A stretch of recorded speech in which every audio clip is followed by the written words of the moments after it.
Synthaholics. It's the Bad Tobacco Podcast.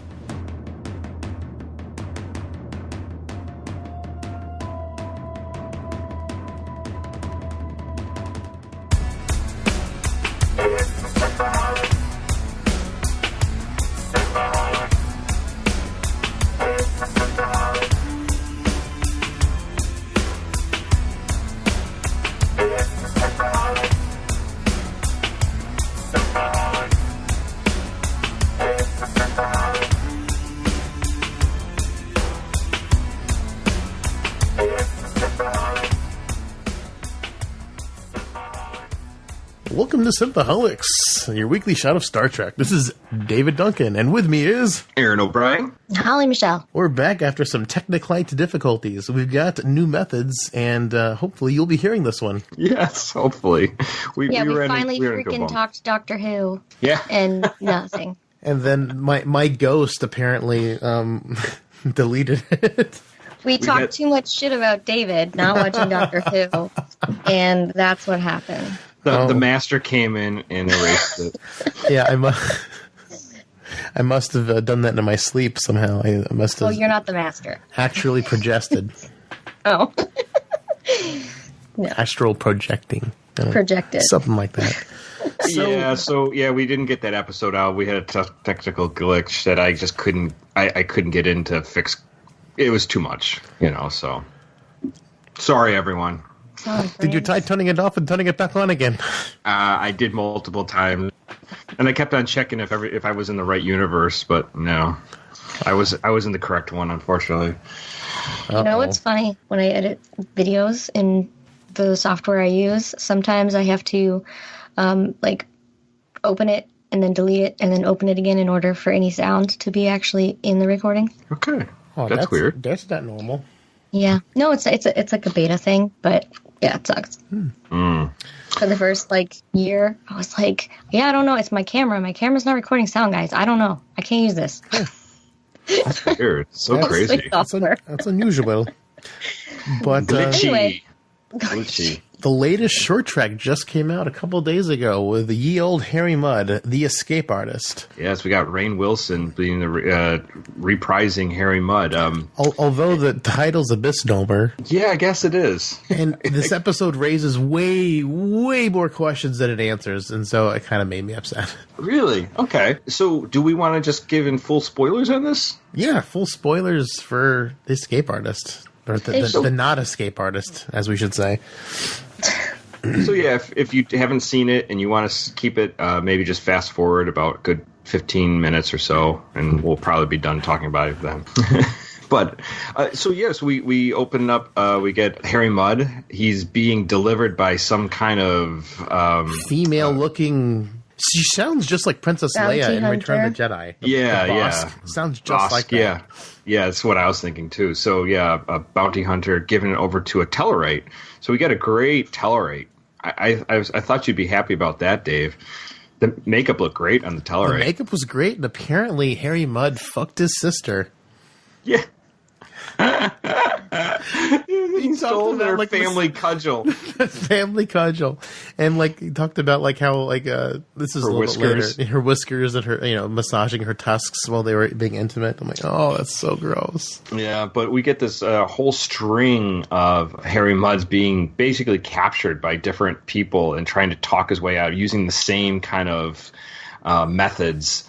Of, I'm part of resistance against the Federation, I have money, all these kind of things. Or I'm poor, there's nothing you can get from me, he uses either super rich or I have nothing. Or I'll beg, I'll do anything kind of thing. So I'll clean your latrines. I'll do anything you need. And we see him, being held by, obviously the Tellarites. Klingons, the Orions, and then there was some other race, real short race that I don't even know who she was. I got the impression that she was short for her race. Yeah, I don't know. So we're seeing, and it's kind of funny to see all these iterations of him being doing the same shtick. Yeah. Trying to get out, weasel his way out. I think the Orion one was probably my favorite because it was just funny because the guy was so dumb Yeah. It's like, you idiot, you're on camera. You're on camera. And then Harry Mudd hears it and he still tries to seduce the woman. To be fair, though, he didn't actually... he really didn't actually say anything other than, I would look good in a cape. That's literally the only thing he agreed to. Yeah. But it was funny, just the whole thing, and just very comical. And then we get the Tellarite deliver Harry Mudd to a Federation ship. And then the Federation ship was super fuzzy. Like, they just didn't fully design it. So they just took a giant blur filter to it. So it's just like this blurry, roughly Federation-shaped ship. And then when it comes on board of the Federation ship, they're not very excited to see him. And then when they finally explain to the Tellarite that there's been a whole bunch of people bringing in these Harry Mudds, and they're just these really crappy androids that have been mass produced. And he opens a room, and you see like at least 8 to 10 Harry Mudds, and they all keep out and saying the same things. Keep saying the same thing. I would have, if I was free, I'd be sipping on a whatever it was called. Yeah. And then after that happens, we see on the ship, we see a bunch of Harry Mudds doing a bunch of menial work on the bridge, and there's that bounty hunter, Bosk-looking lady with the armor and the face on, takes it off, and it is Harry Mudd. And you see that he's using these replicants of him to make money. So I've got so many questions. This is why the thing irks me so much. Are these the androids from the Andromeda Galaxy? No. Well, maybe, but I doubt it. Because this is before. Well, I know it's before, but the thing is, like, if he's got access to the thing, because they could make the same robot over and over and over again, but these seem way crappier than those ones, and those were able to take over the Enterprise, like just one of them. And so I don't know. I feel like they're trying to tap into that original episode where he's got all the robots. He's on the planet with the robots. Yeah, so I don't know I don't know if it's just homage or if they're trying to say he's already gotten access to that place. Second of all, was the real Harry Mudd, the Harry Mudd on the Klingon ship? Was the one that came and killed Lorca also a robot over and over again? Like, was it the same robot? Like, I have so many issues with this. Like, it just penetrating a whale. Penetrating a whale. It calls so much into question, like what Harry Mudd did. Was the Harry Mudd in the TOS episodes? Was he a robot? Like, it's just, it makes me sad. Like, it's just everything. That should make you excited. That just means there are so many possibilities, and it's making you sad. Yeah, it makes me sad because excited. I don't know anything anymore. Everything's been fun. No, it's not fun. It's opposite of fun. That's why most people get invested in these shows to be wowed and to have their curiosity tickled. Like, what could that be? Or that, see, that's to me is like, Dave, we've been talking about Trek for a while now. I love just the wacky sci-fi that anything is possible in sci-fi. It's almost like fantasy with a thin veneer of science on top of it, So I know, but like I like storytelling where I can understand what's going on. This is just pulled the rug out from everything I knew about Harry Mudd, and that kind of makes me sad. You're not always supposed to know what's going on, buddy. And what if it's not those androids from iMud, that episode iMud back in the original series? What if it's just he got his hands on a android replicating machine, and he they're not very good replicants. They just do the job what they need to do, just to fool these bounty hunters so he can cash in on them. Yeah, that's good. I mean, that would make me feel a bit better, but we don't know. What would probably make this whole episode better for you if you actually saw that on his ship he had some kind of android replicating machine, and that he was pumping them out. Like if you just saw them step off one after the other, I'd feel a lot better about it. Yeah. I don't know. It just calls into question everything we've seen with Harry Mudd. Like, were they all robots? It wouldn't make sense if you just look chronologically that it would be the androids from the iMud episode, because before, when they meet Mudd's women, was that first season, or I think it's first season of the original series, he doesn't have androids. He's not that we know of. Not that we know of. Maybe he did. Maybe he was on his little... Maybe that was an android Harry Mudd. We don't know. That's the problem. We don't know anything about Harry Mudd anymore. That's a good point.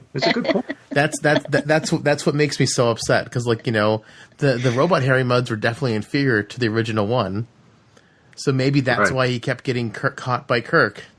And wasn't in iMud, weren't there different ranges of how good he could make the androids? Like some were higher levels and lower levels. I can't quite remember. Or am I mixing up what little girls are made out of? The one with the Lurch character.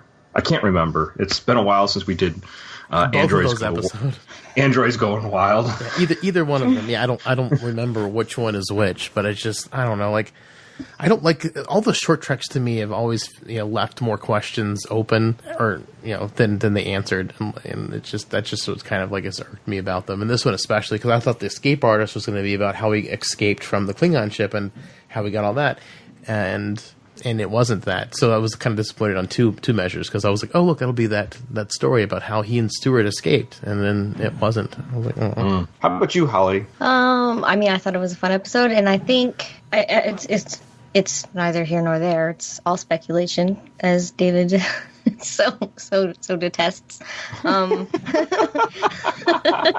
But I did think it would have been cool if the head that they were using to pump out these Harry Mudds would have been the real Harry Mudd. I thought that would have been cool. Oh, that little head that you saw in the beginning? Yeah, like when you first see the factory. Yeah. That would be cool. Like he's the dreams of Harry Mudd. Yeah. Who knows? Maybe it was. Nobody's real anymore. They're all... Yeah. I know, right? Anything could happen. Nothing is real anymore. How about you, Aaron? What'd you think? Actually, this is the first short trek that I really enjoyed. The Tilly one is fun. It's cute. Don't get me wrong, but it's like I kind of felt the same way as you did. I think she was the best part of it. The whole, alien princess, or to be married or whatever, was a little bit okay. What is that about? Is this tying into anything, or is this a standalone? The Calypso made no sense to me, other than just it's a short story set in Star Trek. The Saru one, it's beautiful episode, but it's kind of Prime Directive breaking really threw me off on that one. And then this one I thought was just so much just a romp. I love Harry Mudd because he can break all the rules. I love Harry Mudd too, and Rainn Wilson actually directed it. I mean, he did a good job directing it. I just wasn't crazy about the story. I mean, it was fun. I had a couple expectations that were just not met, so that's what hurt me in my view of it. I thought that the ship, the bridge of the ship for the Tellarite, I thought it was a little chintzy. I could see some of the... Well, it's obviously a redress of the Discovery Bridge, which is also a redress of the brig, because they have that big shape where the view screen is. So, like, the bridge... I don't know. Honestly, it didn't look like the Discovery Bridge. It looked really... I saw some of the piping and stuff like that. I could see the paint on some of them. And I just kind of like... wasn't high end that I'm coming to expect to see. That's all. That was one of my big look at the brig, and on the Discovery, it's got that light shape around where to hold the person. That's the exact same shape. That's the view screen. It's also the same shape of the light that was around the view screen of the Tellarite ship. So that same set is redressed for different things. Unless they just have that giant shape for no reason all over the ship. I'm sure they redress a lot of things, yeah. Just there's something about that set didn't up to snuff. I was like, well, that's kind of weird. Kind of thought they'd do a little better in certain things. So. Well, they just piled a whole bunch of stuff on the bridge to make it look a little different. Right, yeah. Well, I enjoyed it. Sorry, Dave, that left more questions and made you not into it as much. And I know it seems like Holly seemed to at least somewhat enjoy it. I know, Holly, you didn't like the Harry Mudd episode, his standalone one with the whale. That wasn't your favorite. No, it wasn't my favorite. And I actually laughed at this one, so... Yeah.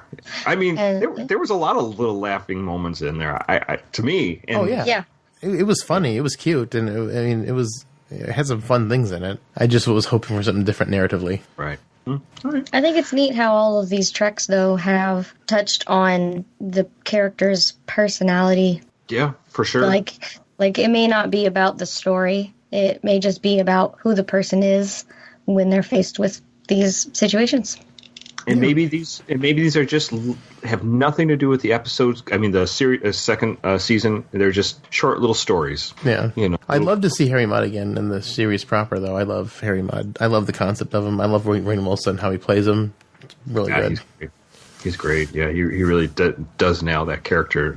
It does it justice, I would say. Well, apparently he's still rocking the beard because I saw a T-Mobile commercial today with Rainn Wilson and rocking the Harry Mudd beard. So apparently that's how he's doing now. So maybe he is doing more for Discovery. Who knows? Nice. We are going on to another episode. This is by request. Yeah, we have an email request. It was actually requested in the second email, but we're going to go ahead and talk the episode he wanted to talk about. That's Tuscany. No. Tuscany. No. Tsunkatse? Yeah. Tsunkatse. Tsunkatse. Yeah. It's the TS is a weird. It's actually, I think it's Japanese, but Tsunkatse. Yeah, that's not the. It's not. But the TS is a Japanese kind of thing that they use. It's really weird. If we had Guy Davis, he could probably tell us all about it right now. Yeah. Because he speaks fluent Japanese. So nice. It's just whenever I see the word, I'm thinking like Tuscany, Kate Skinny. Kate Skinny. So this is a Voyager episode. This is season 6, episode 15. It first aired February 9th, 2000. Dave, in the year 2000. In the year 2000. This is a fun episode because we see some I guess a little different in some ways because we see the guest stars, 3 big guest stars. Mm-hmm. Well, we get this opening scene of a not a boxing match, but sort of like an MMA fight, and we have a crowd surrounding a arena, and they're all cheering and yelling, and we see within the crowd some Starfleet people, and you're like, whoa, Starfleet people! Why are they cheering a blood sport? That's weird. So unlike the Federation.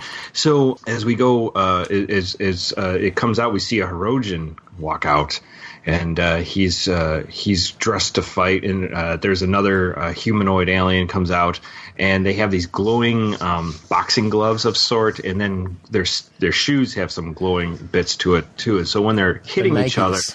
Yeah, Space Nikes. And while they're punching, every once in a while it gives them like a charge when they hit certain spots. And at the very end, the Hirogen is successful, and people are all cheering, and they start cheering that Tsunkatse.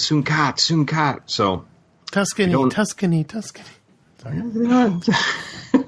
Don't think it's that. So, and you're left at seeing like, okay, so what's going on with the Federation? Is this the Voyager crew? Well, then it cuts back to the audience, and you've got like the evil Chakotay grinning with like this gleeful spite. Yeah. He kicked his ass, didn't he?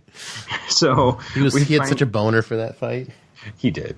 So he's got this. We're the Voyager. Next part is the Voyager is orbiting a planet. This is Norsica Prime, and Janeway is going on a little vacation, and she's going to go visit another planet far away just to do some studies. That's because that's what she likes to do. And Chakotay is in command, and she's kind of giving him a laundry list of things to do while she's gone. And when she's off, B'Elanna Torres is like, hey, this fight and this fight, you want to go back and see that? And he's like, I got to be captain. Sorry. And she's like, delegate. You would abuse my power? And of course, because he only needs a slight nudge, then he abuses his power. Just like the terrible first officer he is. I did think it was kind of like, he's a little, not terrible, but a little slimy in this episode. Just the way he's like, yeah, somebody else will deal with that. So. And then he puts her on duty. Yeah, he's like, I'm going to go see the fight. He is so slimy. Yeah. Yeah, but it was kind of a compliment as well, though. Yeah, I guess. But, Janeway wouldn't have done that. totally wouldn't. Yeah, but But anyways, she would just go to a holodeck, find a guy she likes, then take out all the bad parts of his programming and turn him into a different person. That's all she would do. Rips out his heart. We won't be needing this anymore. Nope. So we find Neelix is cooking some unappetizing-looking lemonade, and this is something he's using slush of some sort. It is something for a sunburn, which apparently he burned himself pretty bad on the two suns. He fell asleep on Tatooine. Yes, exactly. right next to the moisture farms. Right next to the moisture farms. Just so close to getting some moisture on that face, but he fell asleep. And so he's trying to fix himself, and he's got a pretty bad sunburn. That's so unsanitary, making like weird medicine around all your food. Yeah, it's just another streak against Neelix in my book. So when they tell him about the fights, the matches they're going to, Neelix is sort of on the fence. He's like, I kind of didn't think you guys would be into that. And he's like, that's great, And then 7 and 9 and Tuvok walk in, and they're like, well, that's what has he said? It's like pointless, crude and pointless kind of thing. And then her and Tuvok are going to go to a nebula that's collapsing. That's like, hours away. More sciencey stuff. We're going to do boring sciencey research. stuff on vacation. Right. That's not boring to everyone. Yeah, no, some people like science. All they do all the time on Star Trek is science. That's what they do. It's what they like. Take a break from science for one episode, guys. Yeah. Maybe it won't get you captured. Science gets you captured and sold in slavery. It does. Science does. Star Trek does prove that science always gets you captured or in trouble of some sort. Or sold into slavery. So, guys, it's curiosity what did it. Really. No matter how inspirational Star Trek is, never go into science. Never go into space. It just will kill you. If anything, Archer and Janeway are two examples of everyone's like, I wonder what's that about? Oh, there's bad guys here. Don't do that. Yeah, I'm just kidding. Sciences are great. You should always go into sciences. This is just a bad joke for me. Don't poke at the nebula. Don't pull at its udders. A nebula has udders? Hey, they produce stars, right? So it's got to come from somewhere, right? It's utterly ridiculous. You think they come out of udders? Why not? Well, I feel like udders mainly produce milk. Hey, nebulas produce stars. That's how they produce them. There's coffee creamer in that nebula. Magic udders. All I can picture is the weird little tit ball from the sorry, from Old Greg. From what? You guys know what I'm talking about, right? No, Old Greg. Old Craig. Old Greg. I'm Old Greg. Nope. I don't even know. Oh my God. What's it from? The show is called. I'll tell you what the show is called. It's a BBC show. Little Britain? Not Little Britain.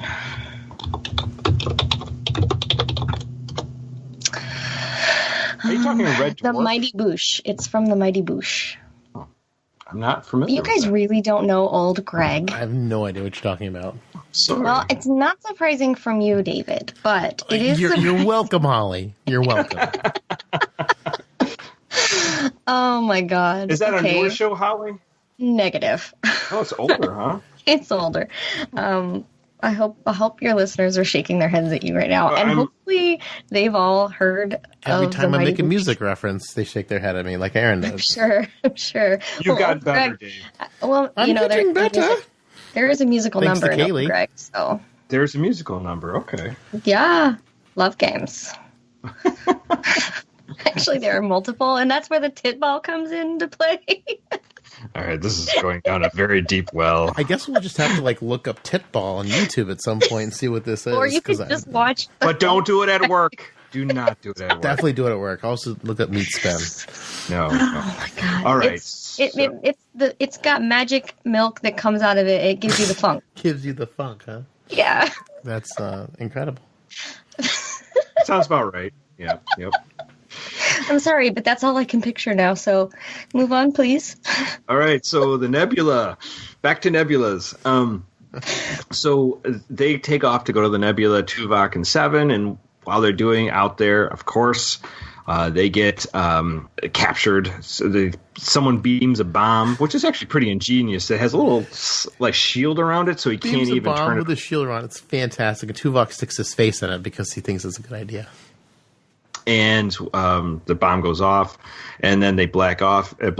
And the next thing you see is Seven. She's in a bunk in some barracks, and bunk. and we see this this guy with this really shitty looking Fu Manchu, and Jeffrey Combs.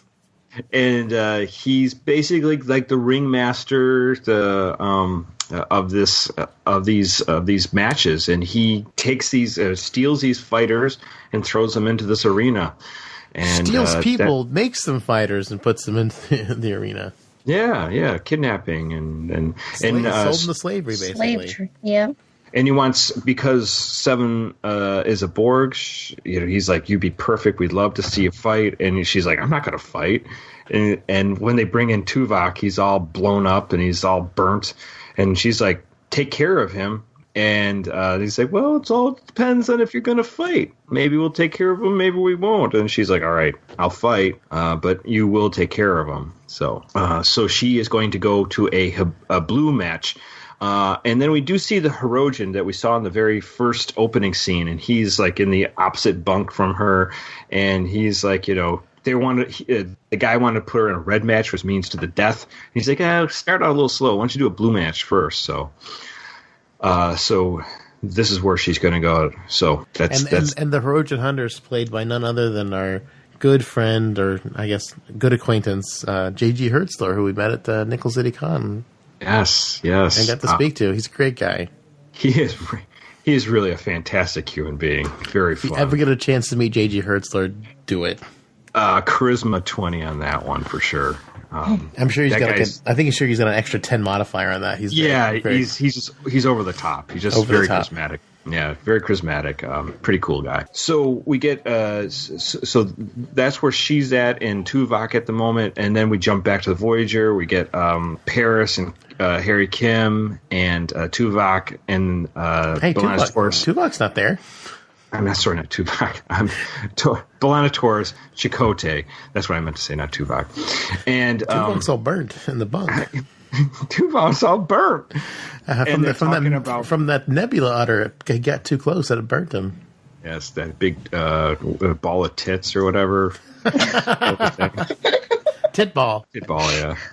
It's that like Powerball, but tit ball. So they're talking about shifting duties and stuff like that, and they're just trying to figure out. It's kind of like a back and forth about how Chakotay is a boxer, and he knocked out a lot of people. Apparently, do you believe that? The doctor just believes it to be a savage pastime. Yes, and so the doctor is taking care of Neelix. Neelix is lemonade. I believe that Chakotay believes it. Yeah. Oh, yeah, and Neelix is like allergic to the bomb he made. Yeah. So he's having a reaction to it. So the doctor gives him some medicine, and then he invites him to go down to him to see these beetles or something like that. Beetle larvae at this museum. Alien bugs or alien fisticuffs? Which one will we do? What should I pick? And the choice is obvious. The larvae for the win. So they go down to the Tsunkatse's match, and it's Chakotay and Paris and Kim, and Neelix is down there as well. And they're watching, and who comes out is The Rock. Dwayne The Rock Johnson, and this is when he was just known as The Rock, and not his full name, because in the credits it's just The Rock. And now he has gotten a lot more buff since then. He's a chubby little kid in this episode compared to what he looks like now. It's so weird to see him tattooless. Yes, but you see him now, he is over the top huge. Now, believe me, this guy is huge in this episode. I feel like he's grown a foot too. In the 18 years since this episode was made, I mean, he's just gotten more buff, more extreme. It's pretty remarkable. I can't even get over it. So, I mean, the only thing he's lost is his hair. Yeah, pretty. Now he's got the shaved head. Yeah, right. So, But I mean, like in the episode, he comes out, he does his eyebrow thing, like he does when he was wrestling, and he does his wrestling finishing move to 7 of 9. So this is actually a crossover because I guess he was coming to WWF. It was WWF SmackDown then, and I guess he had a big match that night. Were you a big wrestling fan there, Dave? I was not. I just knew there was a crossover because I remember watching this on UPN, and there was a whole bunch of hubbub about this episode because of the wrestling that was coming on. I think it played right after Voyager. Gotcha. Yeah. So we get the and then of course we get 7-9 walks out, and they're just completely shocked, and they can't believe this is that she's there. And beam her out. Beam her out. They try to beam her out, and it's not working because she's technically not there, which they don't know at this very moment. So they're a hologram. It's like a hologram that's being projected down in there in the arena below,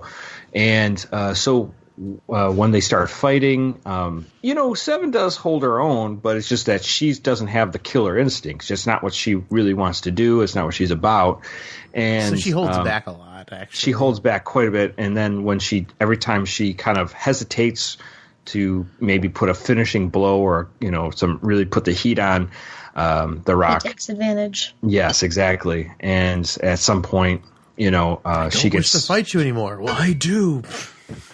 She gets defeated, and basically that's the end of the fight. And this is where obviously they go back up to the bridge, and they are like, we got to figure out where she is and find out where Seven and Tuvok is. Janeway is coming back to Voyager, but she's a couple hours away, so it's going to take her a while to get back. I guess Neelix, they send them to go talk to their ambassadors, which is always a great idea, don't you think? Always the best thing. Just wonder, what's your position there? I'm the cook. Yes, because Neelix is always going to be helpful in a desperate situation.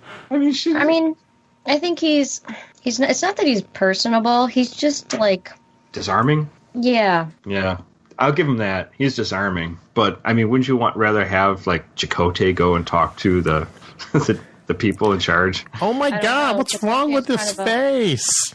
Kind of a hothead. Yeah. So you really want someone who's not threatening.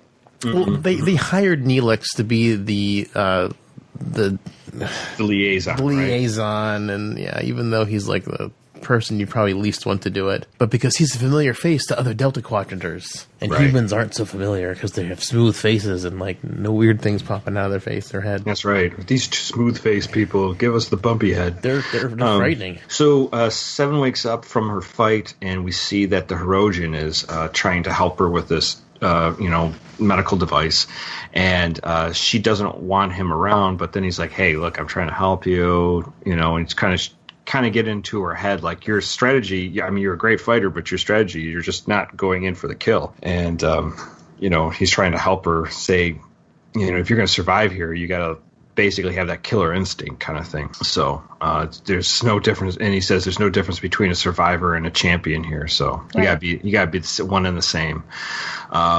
So next, the ringmaster guy comes in, and he says, Sorry.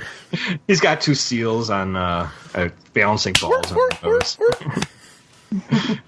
So the Borg, he said because people hate the Borg so much, every time you took a big hit or you fell down or were thrown around, people just were like tuning in more and more and wanted to see this fight. So just imagine how much more will watch you die. It seems like he's like cutting his losses really quick. Yeah. Like, wouldn't you want to like string that out? Yeah, shouldn't you just want to watch her get beat down over and over and over again until she doesn't want to live anymore? Like, that seems like you'd get a lot more viewers that way. Like, just getting her to die in her second match seems kind of dumb. Right. So after the ringmaster leaves, the Herodian and Seven kind of come together, and she's like, "You got to teach me on how to to win this match." So the Herodian and Seven start working together, and I guess there's this book of Tsunkatse, and it's just Tuscany, and it's just basically these maneuvers and attacks and how to hit the spots that are their sensors that are on them. They go through a long kind of like Karate Kid, Mr. Miyagi thing. teaching each Wax other. on, wax off. That's it. I wish they put that in there. So Keep dropping your elbow. So Neelix comes back to the Voyager, and he is unsuccessful. And like we knew he would be. Yes, and they do find out that because they're looking for where the actual flights are taking place, because they realize it's not on the planet that it's being broadcast, and they realize it keeps moving, so it's a spaceship that's moving from system to system. Right, it was a flight pattern rather than like a satellite. Yeah, like one transmission. Right, one spot. So they're going to go track down this ship, and they let Janeway know that they can come chase after and try to save Seven and Tuvok. So from there, the fight begins between Seven and this red match, the match to the death. And who is it? The Herodian Hunter. It's so sad. He's such a big part of this episode, they didn't ever bother give him a name. Yeah, he doesn't really have a name. It's kind of stinky. In Memory Alpha and IMDb, he's just credited as Herodian Hunter. Yeah. Poor JG. Come on, give him a name. They could have just called him JG. Give him one name at least. So the fight begins, and obviously Seven's completely thrown off because she, kind of likes the guy, I think. And he's kind of like, I'm just tired of fighting. He's like, I've been doing it for 19 years. Just want it to end. The one thing he brings up that before is that he lost his son during one of their hunts. His son's first hunt, right? And when he was kidnapped. So from there, the Voyager catches up with the arena ship, and basically wants the Tuvok and Seven back, and they're like, oh, they're busy right now. Call back later. And they're indisposed at the moment. They're in the bathroom. They got the diarrhea. So Chakotay just starts firing on the ship. The ship is much bigger and tougher than Voyager, and they're basically saying, we're outclassed. And the bigger they are, the harder they fall. All these really bad fighting puns in this episode. I know, you're like, oh, the eyes roll. Come on, Chakotay. They wrote that line for you and you delivered it that way? Robert Beltran's not very good. I know, you love him. And so outside, obviously, Voyager is attacking the ship. In the inside of the ship, the fight between Seven and Herodian is going on. And again, Seven she holds her own for sure, but she just doesn't want to kill. That's not in her. And when she instead doesn't want to kill someone who prepped her and gave her all this, mentorism. Like she likes likes that he mentored her. Right. Well, and also then she also says, you just mentored me because you could see all my weaknesses and how I fight. So he's like, yeah, that's part of it, but I do want to help you. I don't think he says, yeah, that's part of it. He doesn't. He's like, yeah, sort of. He kind of called me out on that. You're not wrong. He just wanted to make sure that he was going to die. I just need to know how far the split suit can go down. So they start during the fight. Voyager just keeps takes some pretty bad hits, and their shield goes down. They realize, which I thought right away, just cut the transmission, shoot all their satellite. Yes, they're all satellite dishes. A bunch of direct TV dishes all yeah, take the direct TV, see everyone come out of the ship. I mean, it's like that would be my first thought. Or get some snow and just put some snow on the dishes. That way they lose the signal. We've been jammed. Raspberry. Yeah, you can always jam them. So, right at that point when Voyager's pretty much they're out of the fight, who comes in is Janeway on the Delta Flyer. Dun, da, da, dun, da, da. You're like, the Delta Flyer's going to do it, and right? It's a big shuttlecraft. Like, why is this thing? How does it fit on Voyager? First of all, maybe it attaches to it, and third of all, what's it going to do? Well, he get in close enough while evading. Yeah, maybe they can do that, and all they're really trying to do is cut the transmission. Yeah, just extra phasers. But Voyager only has 12 phaser strips that it could shoot from. But whatever. Who's counting? Who's counting? So back on the ship with the arena fight, Seven is going to win, and going to give the deciding blow is when... Oh, it's because he called her imperfect, and so she just loses it. Says, me imperfect? Can't tell that to a pretty Borg. Yeah, so just when she's... weak. I think he said weak. He did say imperfect, though. He specifically said imperfect. Yeah. She kind of start really hitting hard after that. After that little insult. And so when she's ready to give the killing blow, that's when they beam her off. They get a lock on her finally. Chakotay and Seven are free, and they beam the Hirogen off as well. Because they couldn't differentiate between Seven and the Hirogens. Like, just beam them both if you have to. And they're all, like, mixed together, and now they're this, like, mixed together centaur. It's like Tuvix. It's Tuvix all over again. Yeah, it's a centaur with a Hirogen, bottom. And a Hirogen with boobs. It's horrifying. People. Yeah, that's exactly what happened. Although they changed the Hirogen a lot compared to when we first saw them. Because when you first see them, they're like 8 foot tall, and now they're just like the regular size. They didn't feel like making them big anymore. Maybe he was short for his race. No, there are like even in different the sizes. Even in the holographic episode one, they're not that much bigger. They used to be huge in the first couple episodes. You see them, and they're like, yeah, let's just not make them big anymore. Yeah. So obviously they're saved, and Voyager obviously just gets out of there. And back on the sick bay, the doctor's treating Seven's injuries, and the Hirogen's there as well. And the Hirogen asked Seven if she was really going to kill him, and she was like, I really don't know. He's like, it was like that moment she didn't know if she was going to actually do it or not. So, and the Hirogen said he's off to find his lost son that he lost during his first hunt. So, then their final scene we get Seven is in the astrometrics lab, and this is when Tuvok enters, and we get this great exchange. Ask her how she feels. Yeah, I was like, how do you feel? How do you feel? How do you feel? Which is really weird for Vulcan to ask that question. Right, so... it was logical for him to ask. It's not logical for him to ask.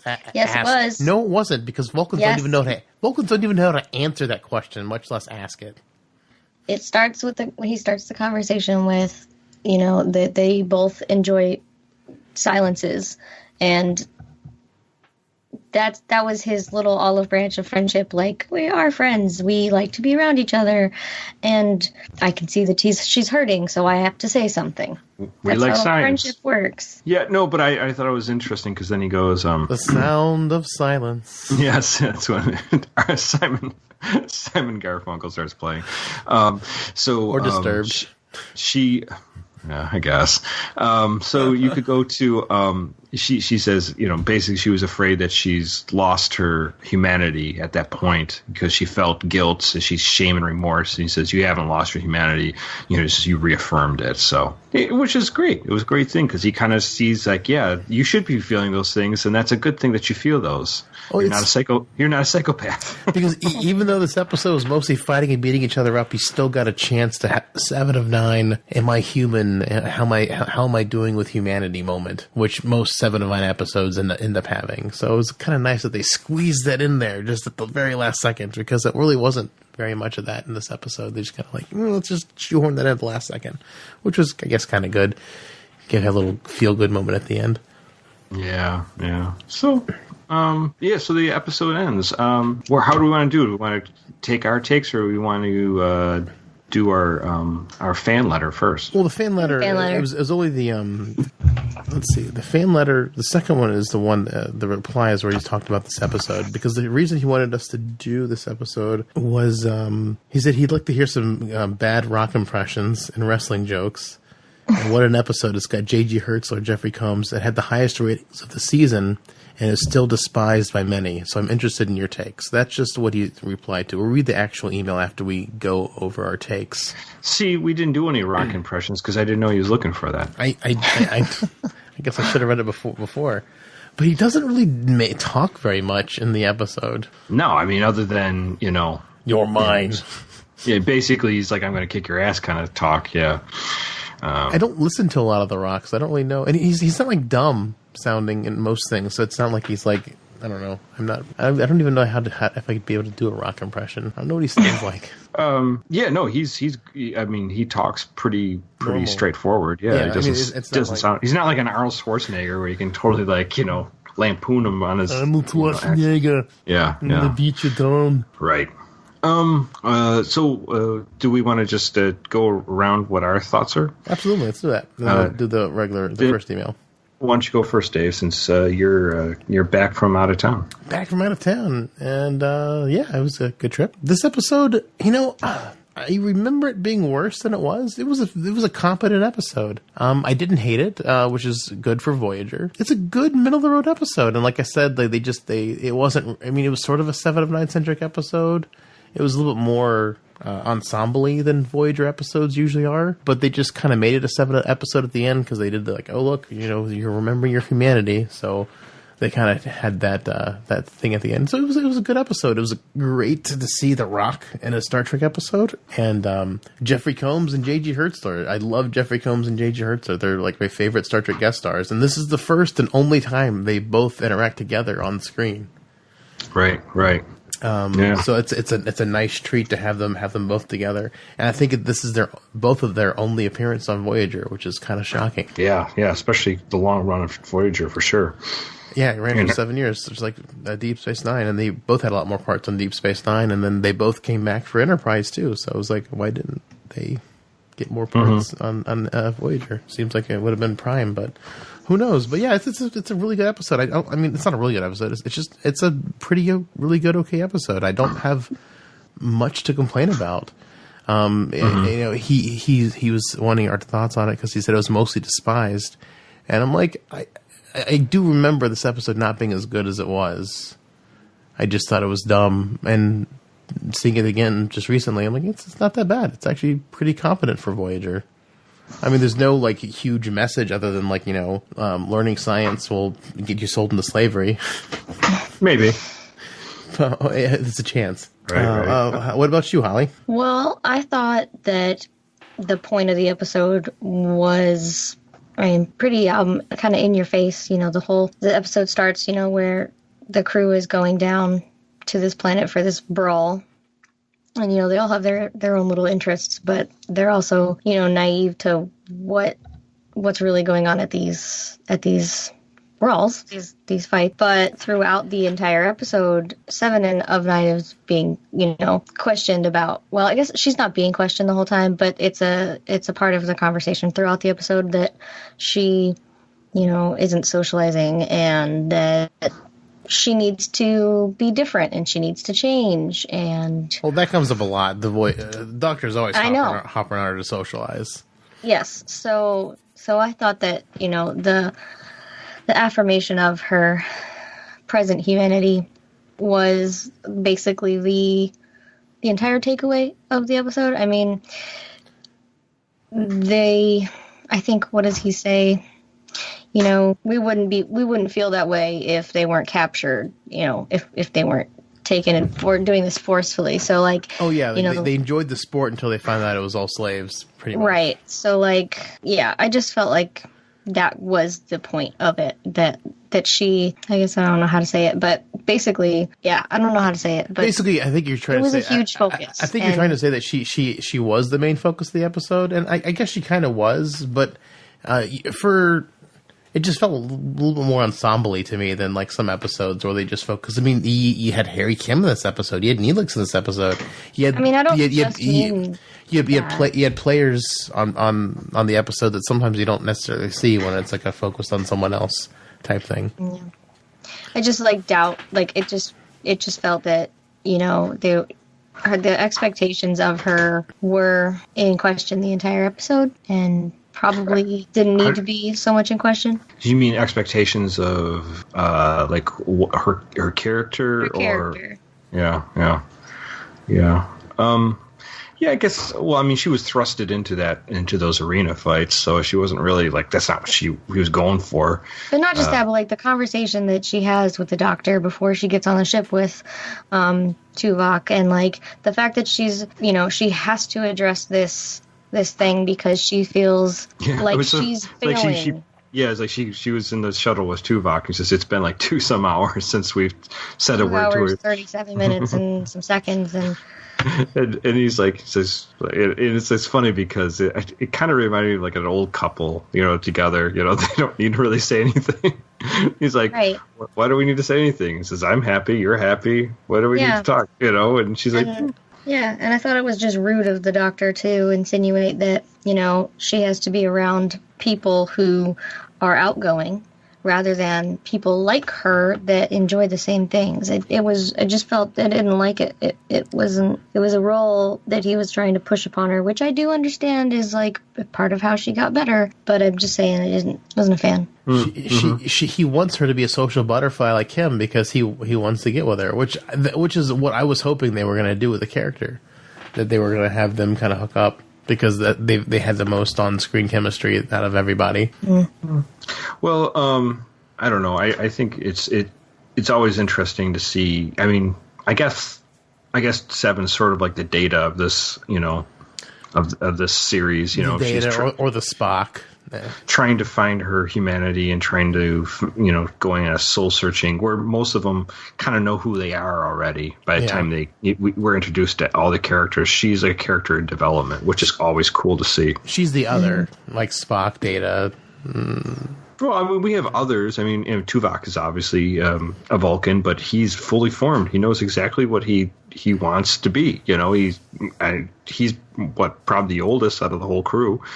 Yeah, since he was around during Star Trek 6 times. Yeah, exactly. So it's I don't know. It's I enjoyed this episode actually. I don't know what people are knocking this episode for. I'll tell you the truth.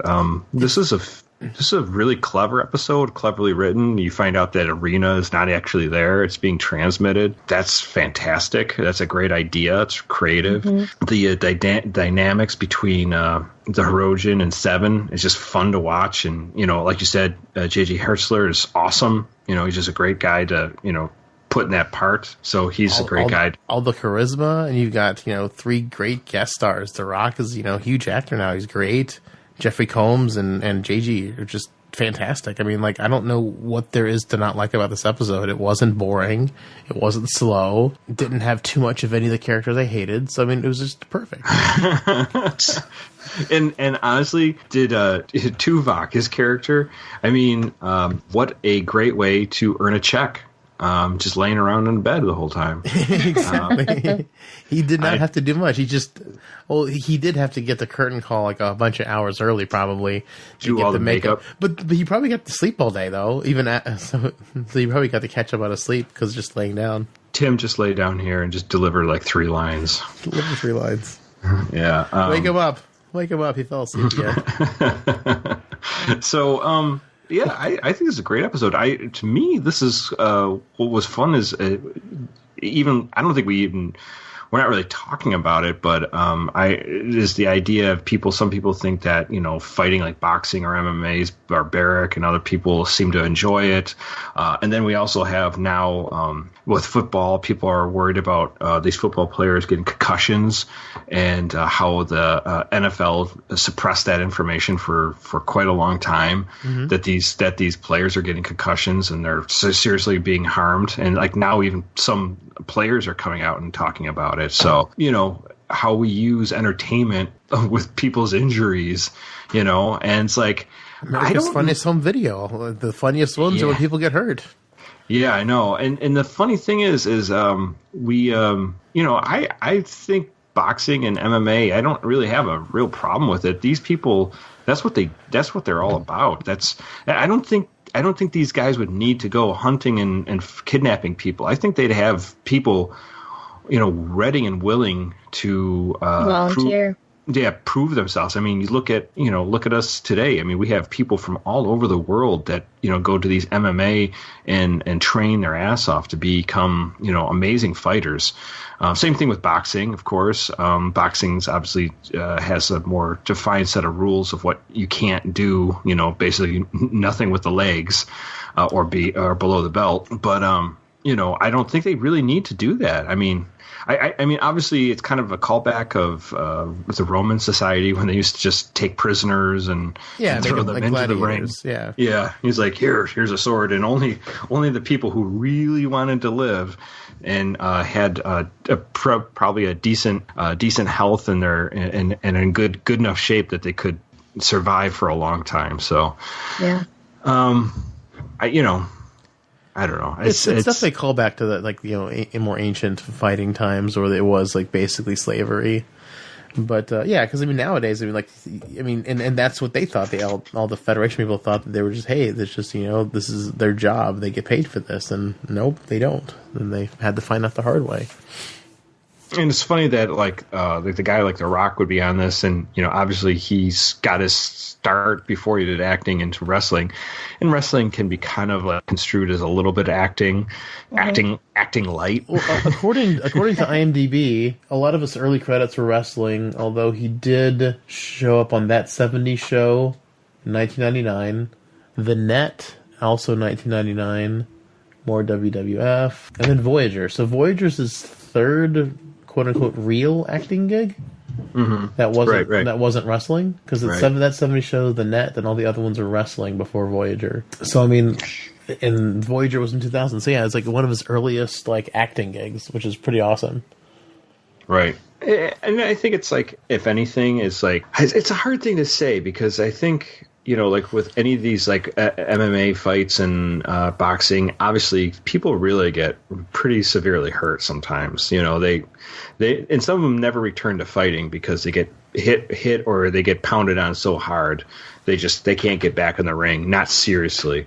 And obviously they put themselves in that position, because it's something they wanted to pursue, and we eat that stuff up and we enjoy it, but there's a bit of bloodlust in our society that we desire to see that. And same thing with football. Obviously we're not seeing for bloodlust or something like that, but people like to see some pretty hard hitting plays sometimes, and sometimes those guys get really hurt really bad. Obviously they're well compensated for it.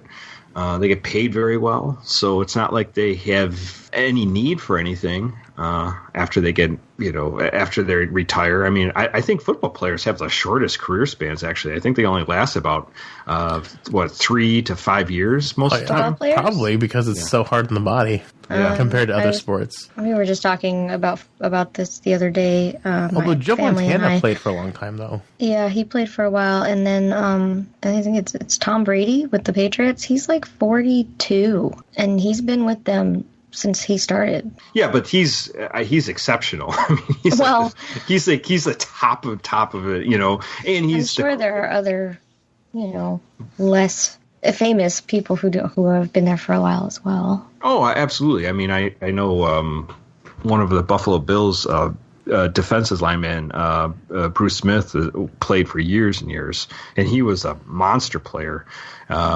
So he was on there he retired. Not recently, but within the last, 10 years-ish, 8 to 10 years.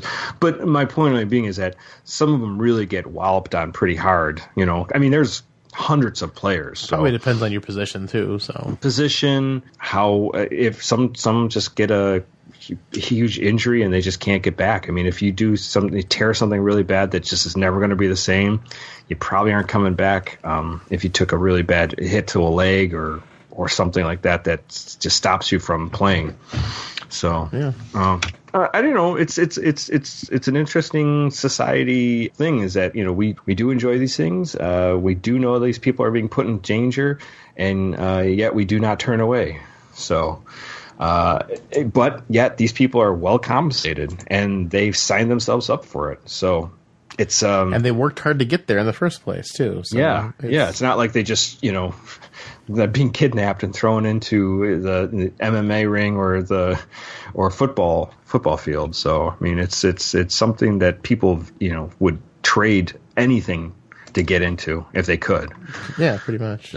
So it's a strange thing. So yeah, I don't know. I that's the one thing I kept on hearing the remarks of, oh, this is barbaric during this episode. And I'm like, is it barbaric or is it, I guess the way they're doing it is barbaric. Yeah. But But if they open it up to maybe a Ferengi way of doing it, more capitalistic way of making money, I think everybody would be very happy. Maybe, but I mean, like even the doctor was detesting it because he detests that Chakotay likes boxing. Right. But then again, the point of boxing is to basically knock someone out, which can cause brain damage. So I mean, it's not. Well, actually, actually, most boxing matches don't ever end with a knockout. I mean, sometimes they do, but a lot of times it's just they have not coaches, people taking scores of hits, and they basically say who got the best hits, and they rate them. And so by the end of certain rounds, they call this person or that person won the match. So, I mean, sometimes they do get knocked out. Don't get me wrong. Well, yeah, but I mean, most of the scores are done to the head, and like when you get hit with a boxing glove, like in the head, I mean, it's gonna jar your brain around because I mean, it's not. Oh man, I know. Yes. You get good points for that. I mean, sparring is a hell of a lot of fun, and some people aren't even allowed to do hits to the head in sparring, but I mean, you get some animals. And it's not always about hurting the other person. It's literally just how many hits, how quickly can you finish the rounds, and it's a big endurance thing too for a lot of fighting. It's just how long you can last because a lot of times those fights when they go on real long, it's not really how good they are. It's just how physically fit they can continue to keep performing at that peak level constantly. Yeah, at the level. So. For sure. Do we want to get in the letter? Yeah, let's do it. So this is from Brad, and he said, "Hello, Synthaholics. I just discovered your podcast recently, and I think it's great. You have a passion for your podcast, Trek, and good sci-fi in general, much like me. I would have responded using other means, but I have no social media for hundreds of reasons. A little background, I grew up on sci-fi because my parents loved it. I started watching TOS, Trek reruns in the early 80s, and my earliest memories are of Demon in the Dark and Trouble with Tribbles. We had HBO then, so I've seen Wrath of Khan probably 200 times in my life, which is still not enough. I'm a completionist, and I love all things in the series for their merits and find their flaws endearing. Bad Trek is still great sci-fi. Trek has also helped me in many tough times in my life. In particular, when I first joined the military, I was stationed overseas and was not adjusting well. It was in the late 1990s. And not speaking the language or understanding the culture made me feel isolated and out of place. Deep Space Nine was still on the air, and watching it on AFRTS made me feel not so alone. These were soldiers stationed far from home in a hostile, unforgiving place, trying to make it their home, and I could relate. When Cisco finally accepted Bajor as his home, I understood that wherever I went could be my home if I made it one. Much of who I am today is shaped by Trek. My sense of morality and justice and my ethics and my compassion are reflected of the lessons I've learned. I hope to pass these lessons off to my sons as well as time goes forward. Your show is outstanding. It's funny, it's thoughtful, it's sincere. I had heard about it a few years ago, but it didn't come up until I was explaining what alcohol from replicators that didn't get you drunk. The idea of alcohol flavor without getting you totally shit-faced was horrifying to her. It dawned on me that I should look up your podcast, and I'm glad I did. I drive 350 miles each way every week, and I'm working my way through your back catalog. Your 5-part series on the Prime Directive is the best on the internet. And he said he had a few suggestions for our 200 Trek Wars episode, which I won't read those, so we can keep those as a surprise for the episode. Secret. I've got a secret. Yeah, so I said, feel free to read parts of the email, share it, keep up the good work, keep up on the show. I'll be listening every week, and I've subscribed to your YouTube channel. Live long and prosper, Brad. Oh, man, that is a wonderful, very sweet letter. Thank you so much. I like Brad. Brad's cool. Yeah, it's great. Like getting some, Hi, Brad. And some great stuff. And he suggested that we talk about Tsunkatse or Tuscany, which however you want to pronounce it. Tuscany. The Tuscan sun. Under the Tuscan sun. Suns. There are two, remember? Suns. 2 balls, too, but, Yeah, and partridge in a pear tree. Yes. thank you for the nice comments, and I'm glad you enjoyed the Prime Directive series that we did. That's awesome that you think it's the best on the internet. I don't know if I've seen any other do it, but if we're the only one on the internet, that still means we're the best. Default. You won by default. Nobody else showed up. Yeah. Yeah, no one else did a great Prime Directive series, or at least one that wasn't 5 parts. So hopefully, that's awesome. We win.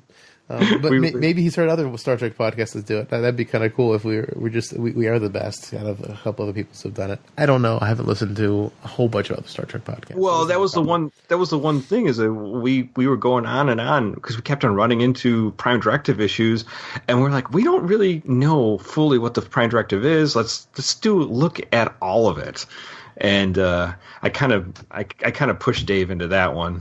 Oh, that was great. I like it when you give me suggestions. I don't like to feel like I'm always demanding us do a certain episode, so I like it. We're doing it this time. I like it when we get suggestions from you and Holly for episodes to do. So yeah, it's great. It was funny off. It might have been one of the outtakes I left in the episode. I was like, we haven't gotten an email saying that we've changed our lives, but at least Star Trek has changed this person's life. So that's great that Star Trek help you realize that any place can be home if you make it one. Yeah, and I feel. I mean, obviously, I didn't serve in the military as you did, but I did a lot of traveling when I was younger too, and I know the feeling when you're just with a bunch of people that you can put up with, but maybe you're not your favorite people. You're not your family and friends back home, and you're just trying to make the best of it. And you're lonely, and you hear what's happening back home, and everyone's having a good time, and you just seem to be just like, I don't know, having a terrible time. So you just described my situation. I'm sorry, Holly. It's okay. I know exactly. Holly's a military wife, so she can kind of relate. Spouse. And they just recently moved away from us. So it's equally heartbreaking for us because she moved away from us. So everyone knows, like, I could have probably, I never did, but I could probably have walked to Holly's house. That's how close she was to my house. You could have easily walked to her house. And she's on the other side of the country.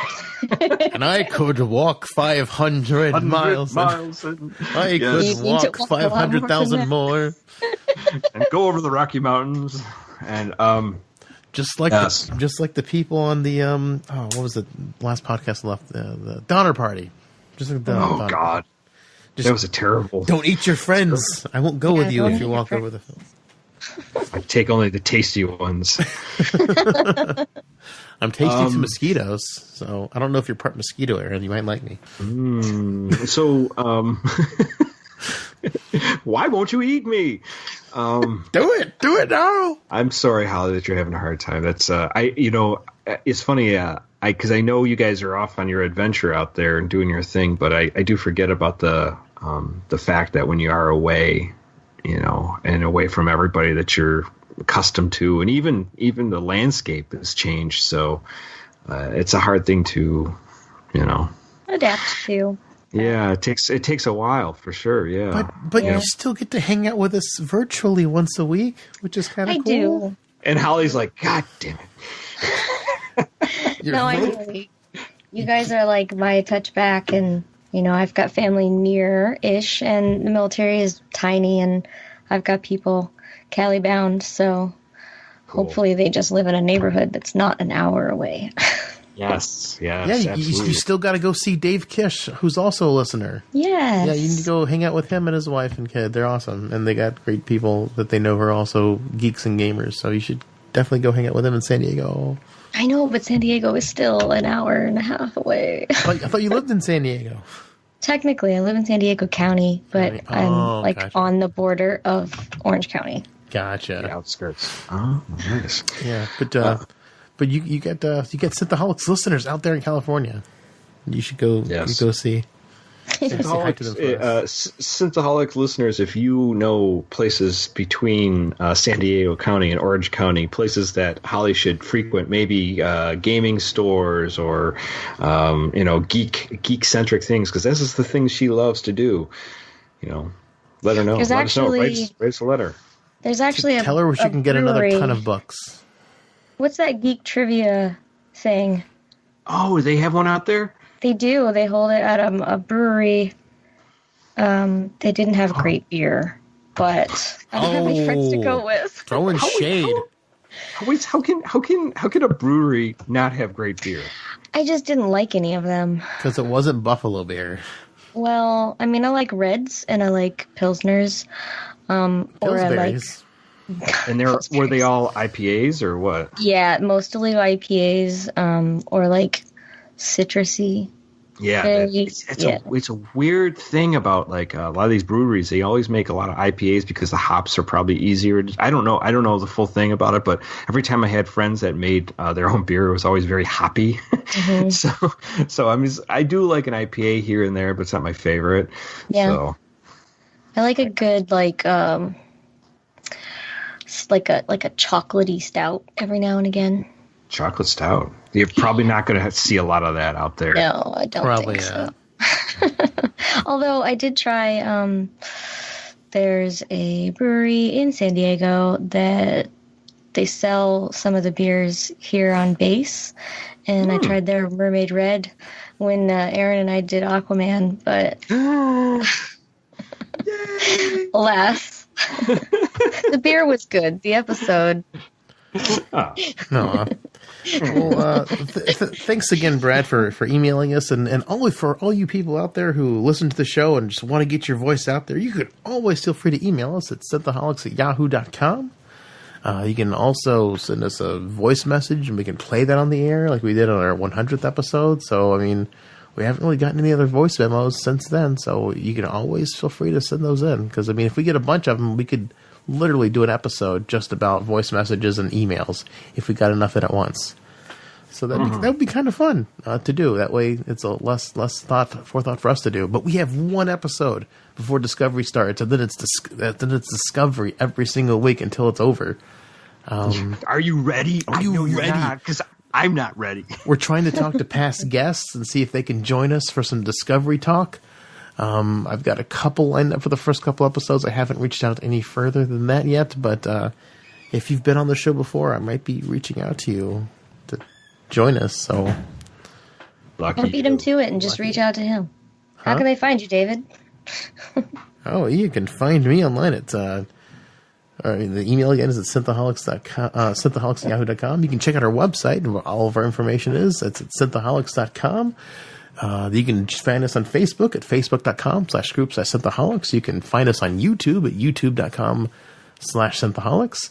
And on Twitter, the show's at Synthaholic Duo. Personally, I'm at David_J_Duncan. Aaron's at Blackbird 2004, and Holly's at Lunar Thistle. And please go to Apple iTunes, rate and view us. That would be wonderful. And if you could go to Wunderbar. And then you could go to Patreon after you're done with that and check out our Patreon and throw a little money our way. We have been having some issues, some small defects in the equipment. The equipment's getting old, people.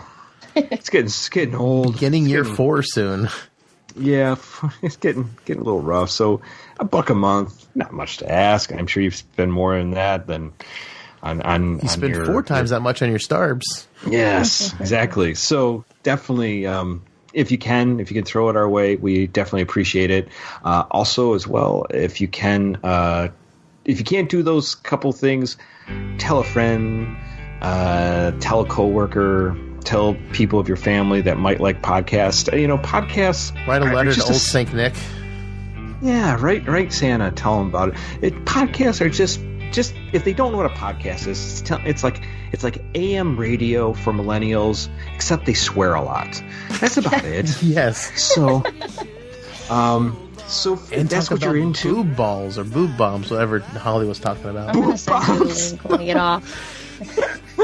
Ball of tits. Ball of tits. It's like bath bombs, but for tits, I guess. I don't know. Buy that. As I say, you should capitalize. You should watch old Craig, figure out how to make that, and capitalize on making bath bombs. That would be great. Yes. You bath could bombs call for them, men. like the funk or something. Yeah, You got the funk. When you got the funk, definitely let them know about Synthaholics. Yeah, so all those things are great. Do those things. Do those things. Do them proudly. As I'm sure Brad is doing, proclaiming the good news of Synthaholics and sending us emails and telling us about how he became involved with science fiction, which is always great. Mm-hmm. Well, I love it. Well, thank you, Aaron and Holly, for joining me. Hopefully people will hear this episode, and hopefully between the 3 recording methods we're trying, that one of them will work. Thank you for having us. And thank you all so much for listening. Live long and prosper, one and all. Well, McCoy, my boy, come mix me a drink. Before the night's over, I'll puke in the sink, and we'll cry till we laugh, and we'll both shit our pants. You're the best drinking friend I ever had. We did it, maybe. Yeah, hopefully nothing blew up. If anything, the call recorder should have done it goodly, I think. Goodly enough.